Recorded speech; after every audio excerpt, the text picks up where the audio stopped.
আজকে আপনাদের মাঝে ফেসবুকের কিছু লোকের কিছু কমেন্ট করার ধরন নিয়ে একটু কথা বলবো। সেটা হলো, আজ থেকে 2 দিন আগে আমার সামনে ফেসবুকে স্ক্রল করতে করতে একটা পোস্ট সামনে আসলো। পোস্টের আইডিটা মানে হয়তো বা অনেকটা বড় ইউজার আইডি ছিল, কারণ একটা পোস্টই 800-র উপরে কমেন্ট ছিল। আমি আইডিটার ভিতরে সম্পূর্ণ ঢুকতে পারি নাই কমেন্ট পড়ে, আর ওইটা স্ক্রিনশট মারার আগে আমার আইডিটা মানে চলে গিয়েছে। যাই হোক, সে পোস্টটা নিয়ে আমার কোনো সমস্যা নেই। একটা ভাইয়া পোস্ট করেছে যে তার 2 বাচ্চা আগে আছে সিজারে, তৃতীয় বাচ্চার জন্য মানে তার ওয়াইফ ওটিতে গিয়েছে, তারপর ওটি থেকে বের হলে কিভাবে তাকে সারপ্রাইজ দেওয়া যায় এবং তার মানসিক শক্তি বাড়ানো যায় এইটা চাইলো, আর সবাইকে দোয়া করতে বললো। এটা তো অনেক ভালো ব্যাপার। ভাইয়াটা অনেক স্ত্রীকে হয়তো বা অনেকটাই ভালোবাসে, এরকম স্বামী পাওয়া তো অনেকটা ভাগ্যের ব্যাপার। পোস্টটা নিয়ে আমার কোনো সমস্যা নাই, কিন্তু পোস্টের কমেন্টগুলো কেমন ছিল জানেন? কমেন্টগুলো ছিল follow to follow, back to back. Follow দিলে ফলো পাবেন, ভালোবাসা দিলে ভালোবাসা পাবেন ইনশাআল্লাহ। আমি আপনাকে ফলো দিয়েছি, দয়া করে ফলোটা ব্যাক দিবেন।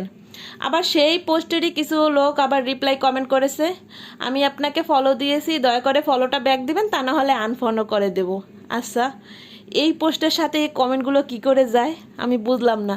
লোকটা এমনিতেই আছে মানসিক অশান্তির ভিতর, একটা ভালো একটা পরামর্শের জন্য কিছু পোস্ট করেছে। ও, তার ভিতরে আরেকটা লোক পোস্ট করেছে, আপনি আপনার স্ত্রীকে সারপ্রাইজ দিতে চান, তাহলে আপনি এই মুহূর্তে ভাইয়া একটা বিয়ে করে সেই বউকে নিয়ে আপনার বউয়ের যখন ওটি থেকে বের হবে তখন সেই সামনে দিয়ে দাঁড়াবেন, দেখবেন আপনার বউ অনেকটা সারপ্রাইজ হয়ে যাবে। আচ্ছা, এটা কোন ধরনের কমেন্ট করার ধরন মানুষের বলেন তো? লোকটা একটা বিপদে পড়েছে, মানুষের কাছে মানে সান্ত্বনা বা দোয়া এরকম চাইতেই পারে মানুষ, স্বাভাবিক এটা, তাই না? কিন্তু এই পোস্টগুলো, এই কমেন্টগুলো কি ধরনের কমেন্ট? আমরা ঠিকই ফেসবুক চালাই, কিন্তু এখন পর্যন্ত আমরা এখনও বুঝি না, জানি না যে কোন পোস্টে কীরকম কমেন্ট করতে হয়।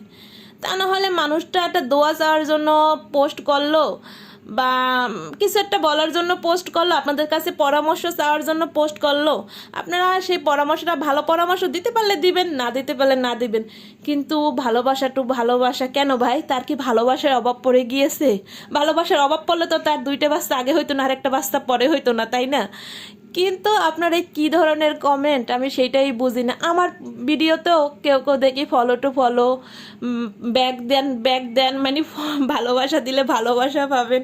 এইটা কোন ধরনের পোস্ট আর মানে কোন ধরনের কমেন্ট আমি বুঝলাম না।